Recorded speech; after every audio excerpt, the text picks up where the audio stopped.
제가 오전 중에 여러분과 같이 나누는 말씀 어느 정도 소화가 됐죠? 네. 이 창세전에 우리 예수님께서 계획하신 일들, 이렇게 누룩을 준비하신 이 목적, 이 목적이 뭘까요? 그러면 우리가 뭐라고 대답해요?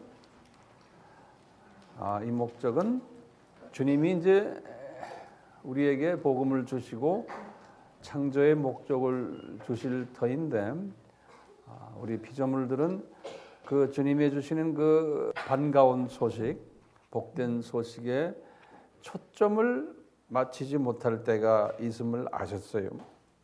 이게 우리 피조물의 한계성이에요. 예수님은 우리에게 내가 너희에게 이 보배로운 보물을 주는데 이걸 무료로 그냥 가지는 것이기 때문에 우리 피조물들은 거기에 대한 그 하나님의 깊은 뒤에 깔린 숨은 목적을 잠깐 들었다가도 잊어버리고 거기에 대한 고마움도 없고 이런 것을 예수님이 아셨어요. 그러니까 우리가 피조물이죠. 네. 뭐 피조물은 피조물이에요. 첫날에 말씀드렸지만 하나님이 우리를 그런 그 연약한 피조물로 만드셨어야 했었어요. 만약에 피조물이 하나님처럼 온전성을 가진 피조물이 되면은 또 문제가 생겨요. 창조주에게 덤벼들 가능성도 있고 창조주처럼 되려고 하는 욕심도 생기고 그래요. 그래서 우리 루시퍼가 그런 모습을 보여줬어요. 모든 걸 다 훌륭하게 막 좋은 걸 가지니까 이 잡생각을 하는, 그리고 아담과 하와도 마찬가지로 모든 것이 편하니까 잡생각을 하는, 그것이 피조물의 한계성인 것을 아시고 이제 이 복음을 주실 때도 이 한계성을 극복할 수 있는 한 방법은 이분들에게 그 본질에 대한 것을 잃어버리지 않게 하기 위해서는 본질 속에다가 비본질을 집어넣어서 비본질 때문에 본질이 흔들리고 색깔이 변하는 그런 경우를 만들어주는 거예요. 그래서 이게 아닌데 본질 찾아야겠다라는 그 반대 반응들이 나오도록 하기 위해서 이런 그 비본질을 계획하신 것 같아요. 그래서 이제 누룩이 판을 칠 것을 이 3000년 기독교 역사 속에서 이미 창세전에 준비하셨다는 거예요. 그래서 처음 지금 한 300년 가까이예요. 그러니까 예수님이 승천하시고 예루살렘 교회가 주후 이제 30년에 시작이 됐는데, 그때부터 이제 제자들이 이제 이 예언하신 것이 그대로 현실 속에서 이제 나타나는 그 현실 속에서 사역을 하면서 300년이 지나갔어요. 300년이 지나가면서 그 300년 동안에 일어났던 일들, 제가 여러분들과 아까 섭렵을 했어요. 보시면 두 세력이 있는 거예요. 좋은 씨를 뿌려서 그 좋은 씨가 여기저기에서 살아나는 그 세력이 있고, 이 세력의 카운터 세력이, 다른 세력이, 누룩 세력이 또 나타나가지고 누룩 세력이 여기저기에서 움틀거리는 모습을 우리가 봤어요. 그렇기 때문에 이 두 세력이 항상 긴장 상태에서 같이 가는 거예요. 그게 이제 하나님이 그렇게 하신 거예요. 긴장 가운데서 같이 가도록 긴장의 끈을 놓지 않으셨어요. 이제 이렇게 하다가 이제 하나님의 때가 됐어요. 때가 돼가지고 이제 로마 제국을 하나님이 이제 사용하시는 과정 속에서 로마 제국을 기독교를 공인하는 일을 하나님이 계획하셨어요. 그리고 실제로 하시는 거예요. 그래서 이제 로마 제국이 313년에 기독교를 공인하는 일이 일어났어요. 역사적인 큰 대변이죠. 그때 그 황제 컨스탄틴 대제 1세죠. 이분이 313년에 기독교를 공인했어요. 기독교를 공인하니까 이분이 하루아침에 아까 그 지도에서 보셨지만 로마 제국의 이 5개 교회의 제일 영향력 있는 힘이 있는 사람으로 이제 등장한 거죠. 이렇게요. 힘이 있는 사람으로 등장을 해서 영향력을 이제 교회에다 이제 미치기 시작하는 거예요.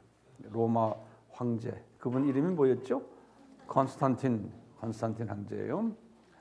정치적으로 이분이 제일 높은 분이죠. 이 지역의 로마 제국의 제일 높은 분이니까. 그러니까 이분이 자동적으로 교회도 이제 관장을 하는 5개의 교회도 관장을 하는 애굽 교회, 시리아 교회, 예루살렘 교회, 그리스 교회 이 관장하는 이런 일들을 하다 보니까 그 안에서 문제들이 야기되는 것을 이분이 감지했어요. 무슨 문제냐? 이 아리우스 문제가 심각하다는 걸요. 아리우스 기억나시죠? 아리우스 문제가 심각하다는 것을 특히 이 아리우스는 어디 출신이에요? 이 알렉산드리아 출신이거든요. 여기 에집트. 이 알렉산드리아의 한 교구의 목사님이었어요. 알렉산드리아. 그때 알렉산드리아 교회의 제일 높으신 분, 그걸 교부라 그래요. 이분이 이름이 뭐냐면 알렉산더라고 그래요. 알렉산더 교부예요. 재임 기간이 312년에서 328년 그 기간에 재임을 했던 유명한 분이신데 이 알렉산더 교회는 교회의 첫 넘버원 교부가 마가예요. 마가. 이 지금도 이걸 애굽 콥틱 정교회라고 그러거든요. 이 애굽 콥틱이라고 그래요. 콥틱. 애굽 안에 콥틱 족속들이 있었어요. 그 족속들이 복음을 받았어요. 그 여러 족속이 있는데 그 나라 안에. 그래서 이 애굽 정교회는 애굽의 콥틱 그 족속들이 복음을 받았다고 그래서 지금도 영어로는 거죠. Egyptian Coptic Orthodox Church 그래요. 지금도 그렇게 불러요. 이 콥틱 교회의 교부 이름이 누구라고 그랬어요? 알렉산더. 마가의 19대 그 지도자라고 기록에 나와 있어요. 마가의 19대. 그 마가가 거기에 1대 교부죠. 이분이 가지고 있었던 고민이 뭐냐면 자기 교회 안에, 자기 교구 안에 아리우스가 있다는, 골치 아픈 사람이 있다는 거를 이 사람은 참 그것 때문에 고민한 거예요. 왜냐하면 여기 지금 예루살렘 교회나 안디옥 교회나 여기 컨스탄티노플 교회나 여기 로마 교회나 이분들이 자꾸 이 알렉산더 이 교부에게 너 때문에 니네 애굽 사람 때문에 우리 골치 아프다. 우리 교회들이 지금 상당한 문제들이 있다. 너 그 아리우스 하나 좀 다뤄라. 이제 이렇게 나오는 거예요. 그러니까 이분이 상당히 그것 때문에 그 죄의식을 느끼고 있는데 그 아리우스를 이분이 다루질 못해요. 한번 그런 뭐라고 그래요? 꾸정 뭐 일으키는 걸 뭐라고 그래요? 미꾸라지. 그런 미꾸라지가 하나 있으면은 참 다루기 힘들거든요. 근데 그때 이 알렉산더 밑에서 알렉산더의 신학을 정돈해 주면서 멘토하는 젊은 청년이 하나 있었어요. 그 청년이 나중에 아주 유명한 분이 되는데 아타나시우스라고 그래요. 아타나시우스란 말 들었죠? 네. 아타나시우스래. 이분 이름이 아타나시우스라고 그래요. 이 사람이 연대가 얼마냐면요. 296에서 373이에요. 296에서 373 이때 살았던 분인데 이 사람이 아타나시우스가 젊은 청년인데 굉장히 머리가 좋고 그 예수님의 그 기독론이 아주 강했던 사람이에요. 그래서 이 사람이 자기 윗분 누구죠?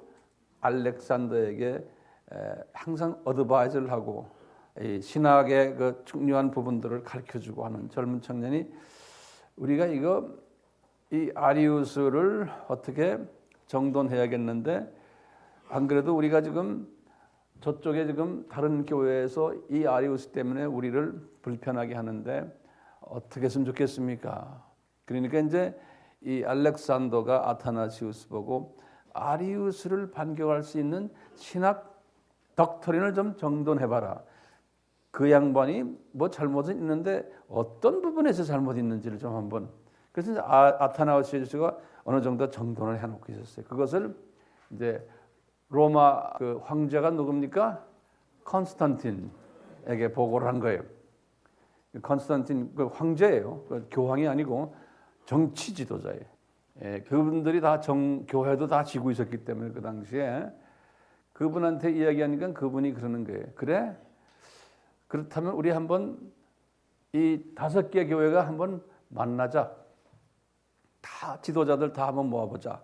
그래서 이 컨스탄틴 대제가 이분이 회의를 소집했어요.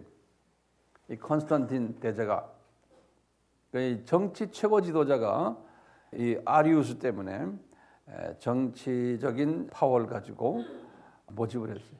그것이 어디서 모였냐면 요 컨스탄티노플 옆에 있는 여기 니케아라는 데 있어요. 여기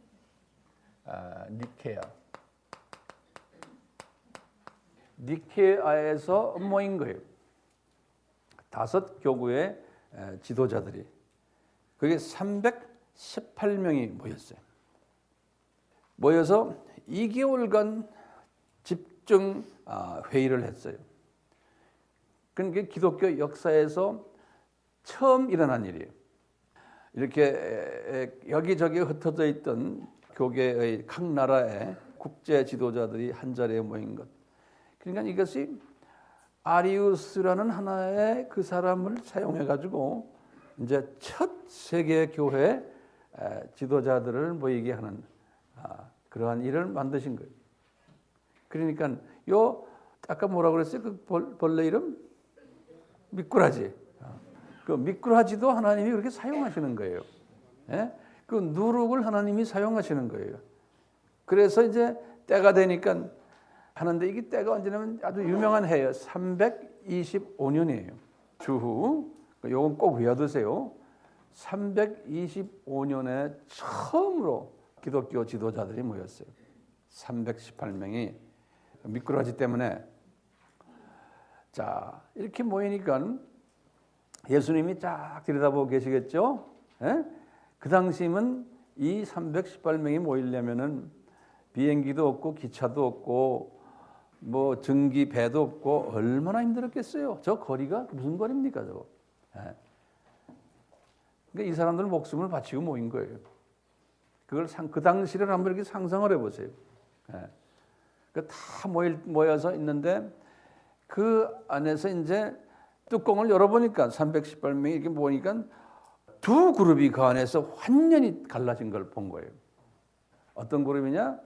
친아리우스 그룹하고 또 반아리우스 그룹하고 2 그룹이 완전히 거의 절반 아주 딱 격돌하는, 서로 얼굴 쳐다보지 않고 서로 그냥, 이게 우리 기독교의 이게 교리가 좀 다르면요 이게 원수가 돼버려요.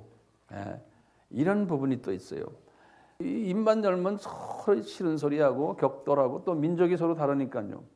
근데 신기한 건요, 이 아리우스가 애굽 사람 아니에요? 근데 애굽에 있는 최고 지도자들 누구예요? 아까 알렉산더죠. 근데 알렉산더가 자기의 멘토되는 젊은 청년 27살 된 청년이 아타나시우스를 데리고 갔어요.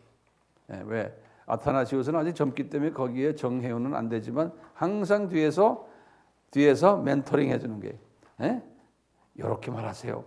그렇게 말해. 항상 지도자가 있으면 뒤에 그 의자 놓고 앉아 있는 사람 있잖아요. 그 사람들이 그걸 가르쳐 주거든요. 안 그럼 지도자는 야 뭐라 말할까 내가 또 뭐라 이렇게 하는 게 지도자예요. 어떤 때는요. 그래서 아타나시우스가 거기에서 보이지 않는 파워로 나타난 거예요. 국제사회에서요. 나중에 이제 이 아타나시우스가 이 교회의 이제 교부가 돼요. 나중에요. 이 아타나시우스가 그렇게 해서 이 아리우스 반대의 리더급으로 나타났는데요. 그때 아타나시우스와 이 알렉산더의 편을 들어주는 반아리안주의의 그 유명한 사람 하나 있어요. 그 사람을 유세비우스라고. 유세비우스라는 이름이, 그런 이름 들어보셨죠? 유세비우스라고 하는데요. 이 이름은 그 당시에 많았어요. 그래서 항상 이게 공통 이름이 많은 유세비우스 오브 세사리아 그래요. 이 세사리아라는 건 이게 가이사라는 소리예요. 가이사라 알죠? 이스라엘에 있으면 여기 예루살렘 있고 여기 가이사라 있었죠. 우리 같으면 인천 정도 되는데 그 가이사라 출신이에요. 유세비우스. 요 사람은 아타나시우스의 옹호자예요. 이 사람이 260에서 340대 살았던 사람. 제가 문헌을 들여다보니까. 그런데 똑같은 유세비우스인데 동네가 다른 유세비우스가 또 있어요. 이 사람은 아주 아리우스를 적극 지지하는 유세비우스인데, 유세비우스 오브 니코메디아. 이 사람은 죽은 해는 340. 그래서 이 두 유세비우스가 막 얼른 설싸움을 하고, 이 아리우스 때문에요. 이런 일들이 일어났었어요. 그래서 우리가 보통 유세비우스 하면요, 요 아타나시우스 파들, 요 사람이 유명한 사람이에요. 유세비우스. 그 이스라엘 가이사라에 살았던 사람인데, 이래 가지고 몇 개월을 서로가 회의를 했다고요? 2개월을 회의했어요. 그러니까 상당한 심각한 토론들을 한 거예요. 이분들이. 예수님의 입장에서는 참 기쁘셨겠죠. 예수님이 탁 들여다보고는 참 너희들 참 이쁘다. 인제서야 바울과 12 제자들이 뿌려놓은 씨앗이 이렇게 커가지고 로마 제국에 저렇게 퍼졌구나. 네. 그리고 이제 나무에 새 집들 지어놓고 이제 주님의 입장에서 보면 지금 다 말씀하신 게 다 이렇게 보이는 거예요. 근데 거기에 누룩을 집어넣었더니 지금 누룩 때문에 이 형제들이 이렇게 모였구나. 예수님이 이 시각으로 이렇게 보는 거예요. 우리 보입니까? 예. 이렇게 보니까 2달 동안 서로 그냥 싸움하는 게 개미들이 싸움하는 거랑 마찬가지죠. 예? 이제 주님의 입장에서 보면 저 개미들이 싸움하는 게 지네끼리. 근데 시각을 무슨 시각으로 보면 그렇게 보여요? 독수리 시각으로 보면 그렇게 보이는 거예요. 근데 주님께서는 보세요. 이 주님의 자녀들이 서로 이 문제 때문에 싸움하도록 하는데 인간 시스템을 이용하는 거예요. 정치 시스템. 거기에 지금 누가 여기에 회장의 회의에서 컨스탄틴 대제예요. 그러니까 컨스탄틴 대제가 로마 제국에 제일 파워가 있는 사람이니까 그 사람을 이용해 가지고 그 사람이 기독교인이 되도록 만들어서 그 사람을 이용해 가지고 회의를 쫙 모이게 하는 거예요. 그러니까 우리가요, 지금 여러 예수를 안 믿는 정치 제도나 또는 교회 안에 모든 정치를 하는 것도 우리가 그런 걸 그냥 이 참새 시각으로 보면 저 사람들 왜 저래 아주 그냥 이렇게 하지만 그걸 좀 더 딱 올려다 보면은 당연히 있는 것들이 움직이는 거예요. 지금 우리나라도 마찬가지. 전 세계가 다. 그래서 우리가 이 역사를 보되 역사를 독수리 시각으로 보는 연습을 많이 해야 돼. 지금 그 연습을 우리 지금 하고 있는 거예요. 또 나에게 일어나는 모든 개인적인 일들도 이것을 독수리 시각으로 보는 연습을 하실 수 있겠죠? 그래서 우리가 역사 공부를 해요. 근데 이 안에서 막 싸움하는데 싸움을 했는데 거의 절반의 싸움이. 그러다가 컨스탄틴 대제가요, 반아리안주의 사람이니까, 그렇죠? 이 사람의 파워로 2개월 후에 이제 결정을 한 결정 사항들이 있어요. 뭐냐? 그러니까 하나님께서 그 파워를 사용하시는 거예요. 인간들은 안 그러면 말을 안 들으니까요.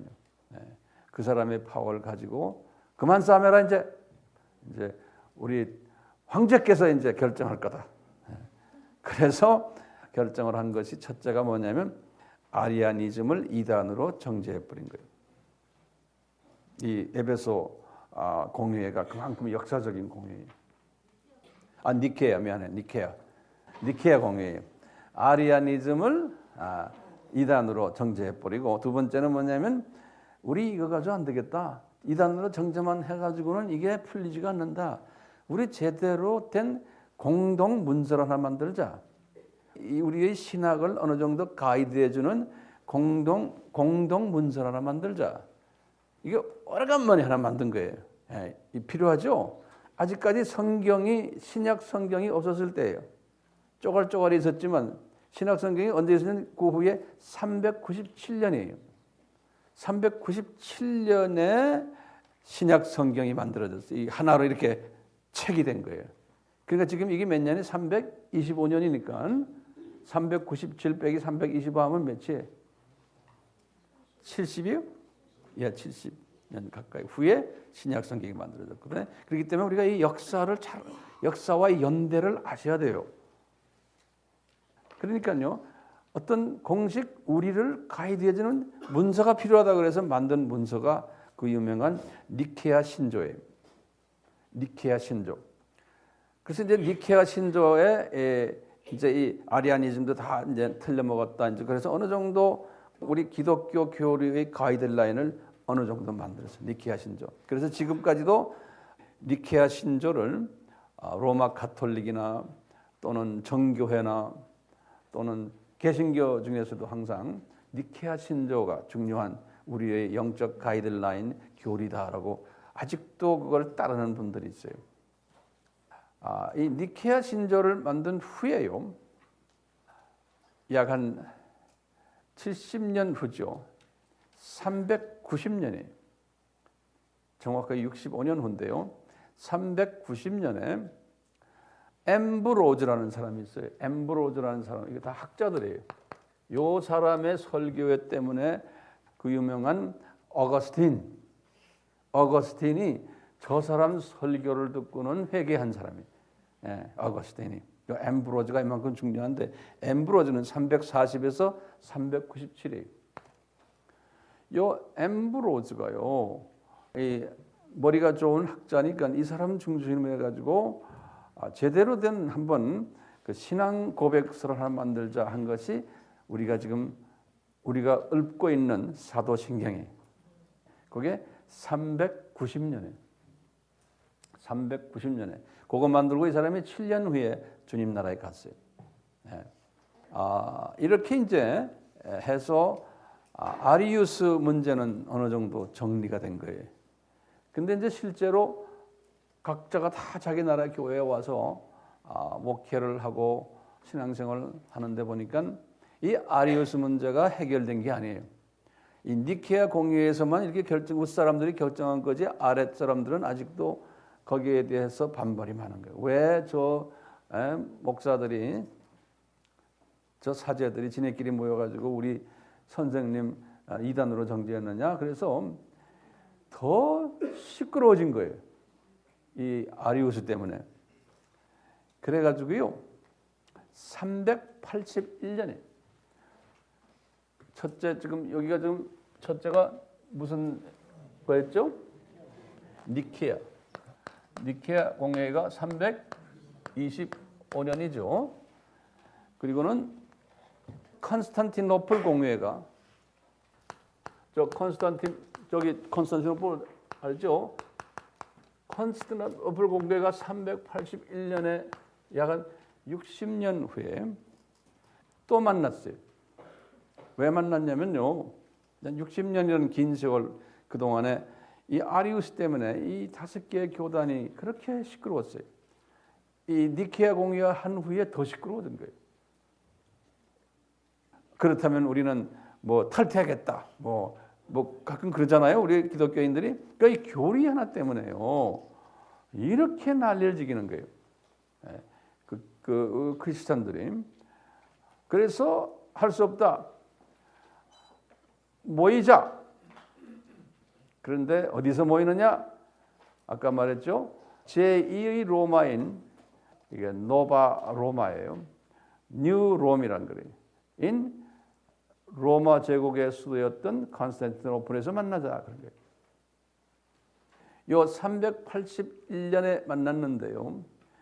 요 때는 이미 아타나시우스는 이미 하늘나라에 갔을 때예요. 요 아타나시우스는 요 보세요. 373년에 하늘나라에 갔어요. 요 컨스탄티노플은 381년에 하고요.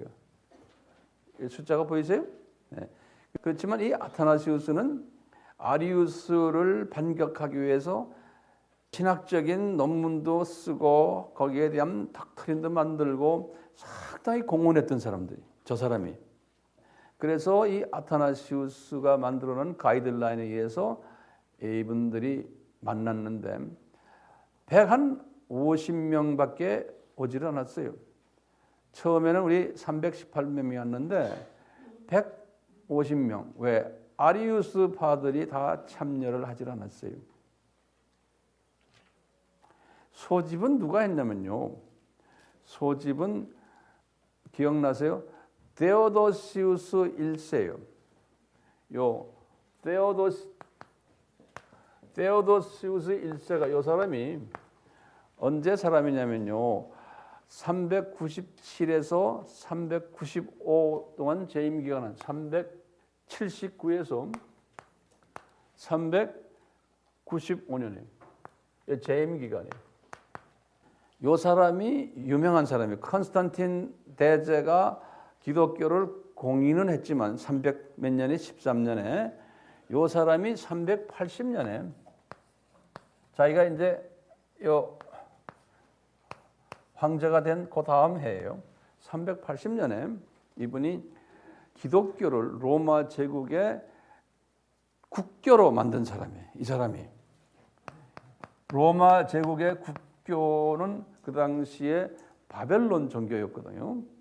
바벨론 종교였는데 이분이 기독교인들이 많이 여기저기에 퍼지고 이제 기독교가 다른 제국의 대세를 이루니까 이분도 그 대세에 맞춰서 이 기독교를 로마 제국의 제국 종교로 만든 거예요.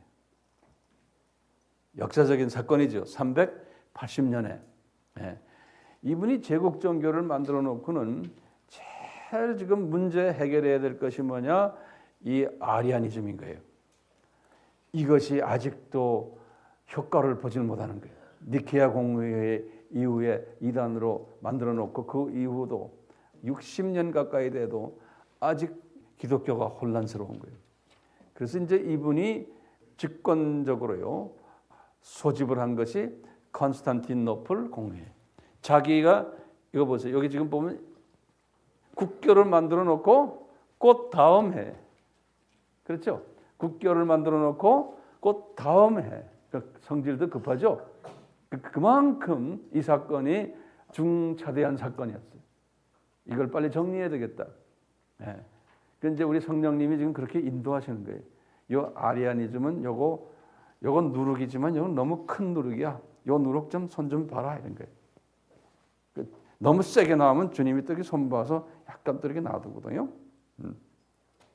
그래서 381년에 컨스탄티노플 공회가 있었어요. 참석을 누가 안 했다고요? 아리안주의자들이 안 한 거예요. 그럴 때 아리안주의만 또 문제가 있었던 게 아니고 이 로마 제국 안에 그 당시에 또 큰 그 누룩 세력이 하나 있었어요. 그 누룩 세력이 뭐냐면 아까 제가 말했어요. 사벨리아니즘이 뭐죠?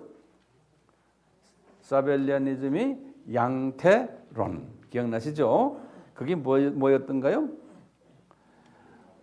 한 하나님의 한 분, one God, one person 이 개념이 이것이 또 이 제국을 골치 아프게 만들었어요. 그런데 이걸 믿는 사람 많았고 여기에 대한 대안도 나올 수가 없었어요. 그 당시에. 그래서 이분들이 이걸 가지고 어떻게 대안을 좀 만들어 보자 하면서 아리안 문제도 한번 우리 손 좀 봐야 되고 또 이 양태론도 좀 손 좀 봐야 되고 그 다음에 또 한 문제가 또 있은 게 뭐냐면 아폴리나리아니즘이에요. 아폴리나리아니즘 기억나세요? 우선 이 아폴리나리아는 사람은 어디 출신이냐면 라우디게아라고 있죠? 이 라우디게아 출신이에요. 이 사람이. 아폴리나리아니즘이 뭐였어요? That's right. 예수님의 육체는 완전한 인간이나 마음은 맞아요. 나도 혼돈스러워. 자, 보세요. 이 문제도 해결해야 되는 거예요. 그리고는 아까 그 성령론 기억나세요? 그 성령은 아까 누구였어요? 몬타니아니즘. 그것까지도 문제인 거예요. 그래서 이 모든 잡다한 누룩들을 이 기회에 정리하자.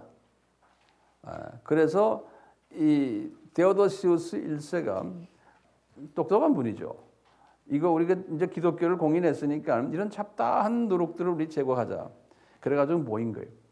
150명이 모였는데 결정 사항들이 이제 뭐냐? 아리우스를 이단으로 재확인하는 거예요. 아리우스를. 그리고 니케아 신조, 우리 니케아에서 만든 거 있죠? 그것도 재확인하는 거예요. 뿐만 아니라 사도신경도. 그 사도신경은 390년에 만들었죠? 그렇죠? 이때 뭐가 있냐면 이분들이 사도신경을 만들 사람들을 임명했어요. 그래서 학자들 보고 이거 좀 준비하라. 그 중에 이제 소위 엠브로즈를 딱 지적하는 거. 당신이 좀 한번 제대로 된 신경 하나 만들어봐라. 그리고는 양태론과 아까 말한 아폴리나리아니즘, 몬타니즘 다 이단으로 정죄해버렸어요. 그리고는 가장 중요한 것이 뭐냐면 성령론을 정돈했어요. 성령론을. 그보다 더 중요한 것은 삼위일체론을 정립한 거예요. 이제 학자들 카파도니아라고 그 터키에 있는 그 지역이죠. 거기에 신학자 세 분을 임명해 가지고 이 삼위일체 학설을 만들도록 해서 이제 이 회의에 제시를 했어요. 그래서 이제 디스커션하고 해가지고 우리가 지금 믿고 있는 삼위일체론을 만든 거예요. 양태론은 이단으로 말해버리고. 그러니까 상당히 주님이 이런 일들을 하도록 하기 위해서 누룩을 허락하신 거예요. 이 누룩이 없으면 이거 지금 2000년대도 못해요. 지금도 못할 거예요. 이 누룩이 있어야 돼요. 그래서 괴로움을 당해야 돼요. 또 혼돈을 당해야 돼요. 그러다 보면 진짜 산소가 어디 있냐? 산소 찾게 되는 거예요. 그리고 있다가요. 이제 431년에 이제 에베소 공회가 있어요. 에베소 공회. 에베소 공회를요. 데오도시우스 2세, 아까 저건 1세예요. 데오도시우스 2세가 소집했어요. 이미 이분 때는 이제 로마 교회가 어느 정도 자리 잡고 아직까지 황제는 없었지만 자리 잡고 있었고 그러면서 이제 이분이 마음속에 바벨론 종교 로마 분들이 가지고 있는 특히 유럽 쪽에 서유럽 쪽에 이분들이 가지고 있는 그 옛 바벨론 종교의 그 습성들 때문에 자기네가 기독교를 좀 이렇게 많이 전파하려고 보니까 갈등이 있는 게 우리 알잖아요. 바벨론 종교는 여신이 강하거든요. 세미라미스. 그리고 이제 아들 신인 담무주가 여신의 무릎에 앉아 있는 모습. 그런데 우리가 지금 이 사람들이 지금 전하는 기독교는 그 반대 아니에요? 하나님 아버지가 크시고 예수님도 크시고. 그런데 우리는 여신이 없는 거예요. 기독교는 남신 종교예요. 그래서 이것 때문에 이 복음이 잘 전해지지 않으니까 이제 이 황제께서 학자들을 불러다가 그때 저희 어거스틴 이런 사람들이에요. 이런 사람들 불러다가 이거 어떻게 좀 정리 좀 해봐라. 그래서 이제 이분들이 가진 아이디어가 뭐냐면 마리아를 좀 우리가 좀 높입시다. 그리고 예수님을 아기로 만들어서 하는 그런 식으로 합시다. 그래서 마리아를 높여야지만 우리 로마 제국에 있는 사람들이 기독교를 받아들이는데 쉬울 겁니다. 생각한 거예요. 요거 이제 우리 전문 용어로는 상황화 시킨다고 그러는 거예요. 상황화 시킨다고 그래요. 그래서 그렇게 상황화 시켰어요.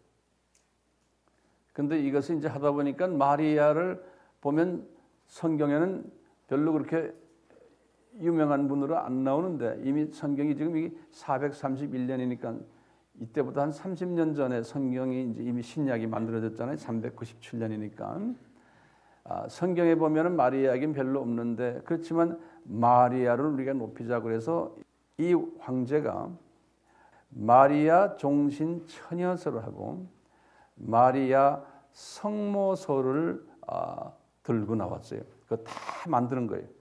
마리아의 종신 처녀설과 마리아 성모서를 딱 들고 나왔고요. 이 회의 때 그리고는 안건이 또 몇 개가 있었어요. 네스토리우스 기억나세요? 네스토리우스 종교. 네스토리우스 종교도 이게 자꾸 퍼지는데 이 사람도 우리가 정죄해야 되겠다. 그 다음에 또 뭐냐면 펠라기우스가 인간 전적 타락설을 부인하고 뭘 따랐어요? 자유의지를 강하게 따르는 이 모든 학설들을 정리해야 되겠다. 그래서 이제 모인 것이 에베소에서 모인 거예요. 이 에베소는 터키에 있는, 그러니까 중립 지역이에요. 여기가 에베소예요. 여기에서 이제 에베소는 이분들이 볼 때도 터키 지역이고 또 옛 바울 선생님의 신학교도 거기 있고 바울이 가장 집중했던 도시이기 때문에 거기에서 만나자고 해서 만난 거예요. 그래서 이제 에베소 공의회라고 해요. 그래서 이제 여기 이분들이 이제 결정 사항이 뭐였냐면 첫째가 뭐죠? 펠라기우스의 자유의지 사상을 이단으로 하고 펠라기우스를 이단으로 하고 그 다음에 이제 네스토리우스도 이단으로 정죄하고 이제 중요한 뒤에 깔려 있는 두 안건의 이제 문제가 생겼어요. 마리아 종신 처녀설과 마리아 성모설이 문제가 됐어요. 이걸 로마 교회에서 안건으로 내놨는데 나머지 네 교회에서는 이 부분에서 동일하지 못했어요. 왜? 이건 아니다. 그래서 이 안건이 채택이 되질 못했어요. 그래서 그대로 이제 채택되지 않은 채 회의가 끝났어요. 그리고는 이제 20년 동안 로마 가톨릭 교회가 이제 물밑 작업을 한 거예요. 이 마리아 종신 처녀설과 마리아 성모설을 수용할 수 있도록 물밑 작업을 했어요. 그래서 이제 451년에 칼케톤 공회라고 그래요. 상당히 유명한 공회예요. 칼케돈 또는 칼케톤, 칼세돈 여러 가지를 발음하는데요. 451년에 칼케톤에서 칼케톤도 여기 니키아 있는 요 동네 여기 다 요 동네가 칼케톤이에요. 조그만 마을이에요. 다. 여기에서 이제 모였는데요. 이 칼케톤 공회는 상당히 유명한 거예요. 역사적으로 그 이유를 제가 좀 이따 설명할게요. 에베소 공회에는 약 한 250명이 모였다고 그래요. 에베소 공회에는 250명이 모였고 칼케톤 공회에는 로마 황제 마르시안 황제라고 그래요. 마르시안 황제인데 요 분이 언제 사람이냐면 마르시안이 450에서 457에 여기다 재임 기간을 450에서 457 로마 황제. 이 로마 황제가 이 칼케톤 공의회를 소집했어요. 한 500~600명이 모였다 그래요. 이렇게 모여서 많이 모인 거 설득 작업을 많이 한 것 같아요. 로마 가톨릭이. 그래가지고 이분들이 중요한 사항 중 하나가요. 먼저 예수님의 완전 신성, 또 예수님의 완전 인성을 공식화했어요. 이때 예수님의 완전 신성과 예수님의 완전 인성을. 그래서 나머지 이제 그 뭐 쪼가리 이야기들 다 이제 배제시켜 버린 거예요. 그래서 이제 이 신성과 인성의 100% 이 부분이 지금까지도 오고 있는 거예요. 누구든지 예수님의 요 인성 신성 부분을 100%를 조금이라도 마이너스하면은 다 이제 이단이라 이제 정죄하는 거예요. 자, 이것보다도 중요한 것이 또 이제 몇 가지 있는데 그 중에 하나가 이제 마리아 종신 처녀설, 또 마리아 성모설, 이것이 통과가 된 거예요.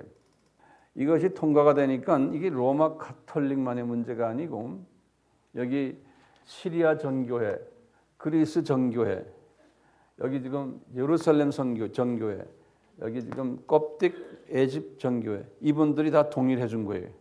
동일해 주니까 이분들도 좋든 나쁘든 하루아침에 마리아를 이제는 높여고 마리아를 숭배하고 이제 교회 안에 마리아가 예수님, 애기 예수님을 안고 있는 그림을 다 거기다 이제 달고 다녀야 되고, 교인들도 포켓에 넣고 그 그림 달고 다니고, 교회에다가도 붙이고, 그리고 마리아한테 기도도 하고 하는 그러한 일들이 이 칼케톤 회의에서 결정됐기 때문에 그런 거예요. 그러니까 이 회의를 통해서 지금까지 이 마리아와 관계되는 신학이 이제 시작된 거예요. 이 회의에서. 이 회의 이름이 뭐예요? 칼케톤 회의예요. 451년. 이것도 머릿속에 기억해 두세요. 451년. 그런데 이제 이 회의에서 또 한 가지 역사적인 사건이 하나가 일어났어요. 이 회의에서요, 정교회라고 그래요. 정교회 중에서도요, 이 정교회라고 그러면 로마 가톨릭을 뺀, 그런데 그리스 정교회, 자기네가 정교회라는 얘기는 오토닥스 처치라는 게, 그러니까 오리지널이라고 생각하고 오토닥스, 정통 교회라고 자기네가 보는 그리스, 시리아, 여기 안디옥이 시리아거든요. 지금도 시리안 오토닥스, 그 다음에 여기 에집시안 오토닥스. 이분들이 항상 로마와의 텐션이 있었어요. 정치적인 텐션만이 아니고 그 소위 프라이드가 있었어요. 로마, 너희는 지금은 힘세고 좀 그렇지만 쌍놈들이라는 그런 그 생각이 있었어요.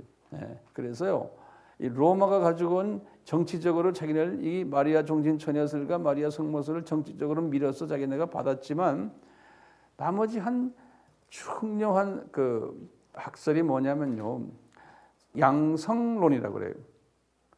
양성론은 우리가 지금 가지고 있는 예수님의 본질이 예수님의 본질이 하나님이시고, 또 그분의 이 양성이라는 것은 그분의 인성과 신성, 이 두 부분이 다 이퀄로 하나님적이라는 거예요.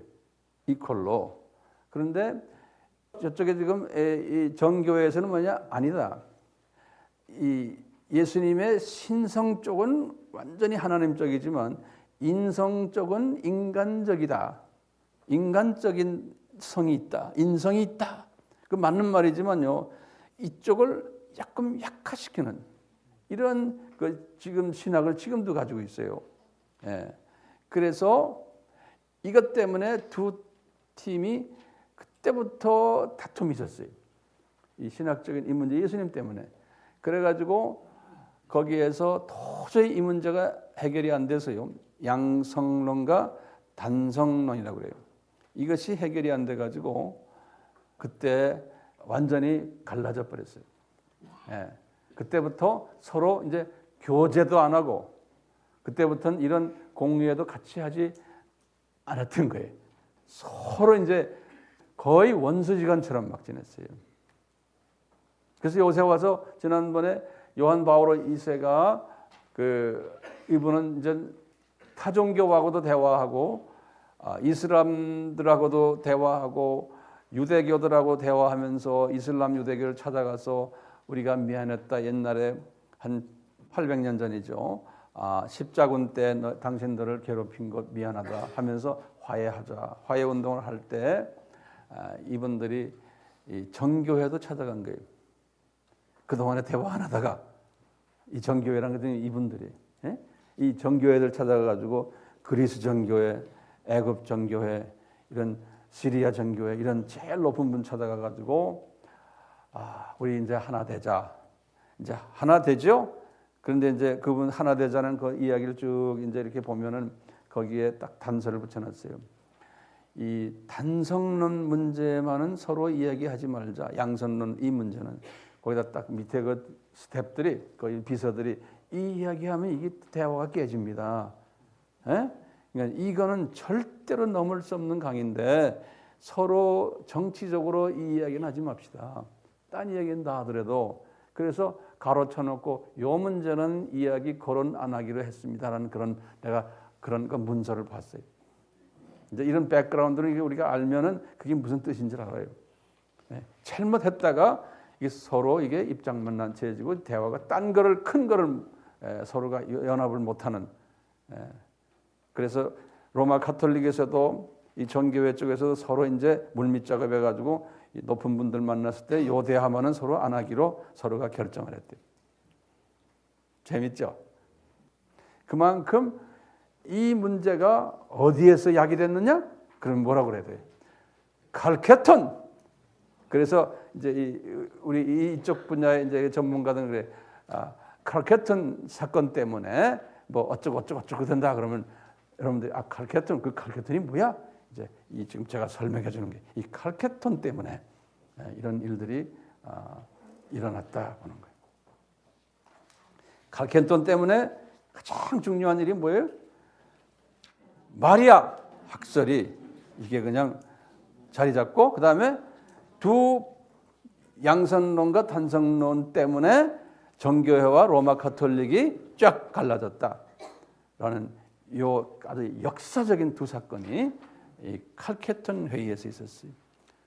또 그중에 신학적으로 예수님의 100% of deity, 100% of humanity, 예수님의 100% 신성과 100% 인성 문제도 해결받지만 이미 이제 아리우스 문제 다 해결받고 성령론 문제 다 해결받고 뭐 펠라기우스 문제 다 해결받고 이제는 메이저 부분 여기서 남았는데 요거 딱 해결을 본 거예요. 그러니까 누룩을 하나님이 이렇게 허락하셔가지고 누룩이 어느 정도 좀 너무 까보니까 주님께서 그거 좀 정돈해라. 누룩을 잡다한 누룩들 좀 정돈하다 하는데 주님께서 다 아시는 게 로마 카톨릭이 또 왕 누룩을 하나 들고 들어온 거예요. 이 로마 카톨릭의 왕 누룩이 뭡니까? 마리아 사상이에요. 그놈의 왕 누룩이 지금까지도 지금 오는 거예요. 근데 주님이 이걸 다 또 허락하신 거예요. 우리가 지금 볼 때. 그러니까 이 누룩이 끊임없이 이제 오는 것을 우리가 볼 수 있어요. 우리 좀 쉬었다가 또 이제 계속 올 텐데 이 마리아의 왕 누룩 때문에 또 기독교계가 한 1000년 후에 한바탕 또 누룩 제거 작업이 나오는 게 종교 개혁이에요. 이제 지금까지 제가 서론적인 이야기했어요. 자, 이제 테이블에서 좀 문안하시면서 정돈하시고 나중에 내가 시간 되면 또 나올게요.